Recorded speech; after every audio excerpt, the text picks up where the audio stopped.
I decided to go in law enforcement. I knew by the age of 10 that I wanted to be a cop. And I dreamed about it so much, and I could always put myself in that position as a young child to be a law enforcement officer. And I will tell you, today I'm just as excited about being an officer of the law as I was the day I took my oath 34 years ago. The moment I decided to be a voice for change was when I actually took the oath to be a law enforcement officer.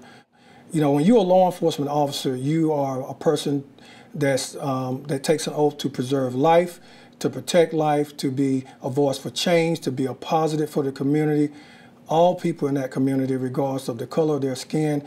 There's so many avenues that an officer of the law takes when they get into this business of law enforcement and protecting and serving their community.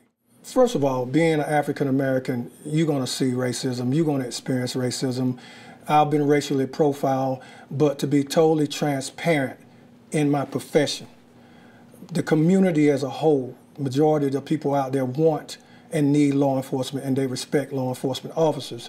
And also the majority of the officers who are in this business would die protecting and serving the communities that they love.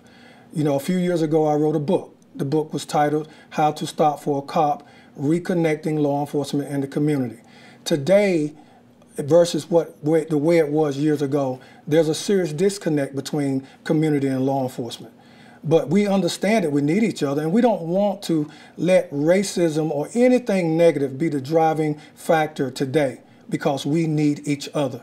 In that book, I put a lot of emphasis on what law enforcement should do and reminding them that they must do the right thing. But on the other hand, I reminded the community that they must respect law enforcement. It is a mutual respect. And I feel that if everyone respects one another's position and do the things that I wrote in that book and the things that I've been trained to deal with in this profession, a lot of the fighting and killing that's involving law enforcement and the community and the systemic racism that's so much talked about today wouldn't be as bad as what we're dealing with. What gives me hope about the future of everything that we're dealing with is that there are a lot of people who are concerned.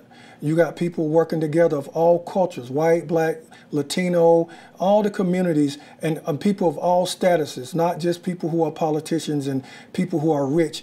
Everyone sees this as a concern.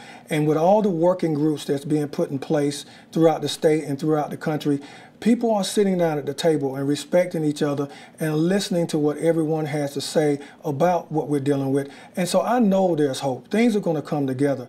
When George Floyd, when I met his sister, and I was welcomed into her home, and we talked about everything that was going on, and then she turned around and hugged me before I left and thanked me.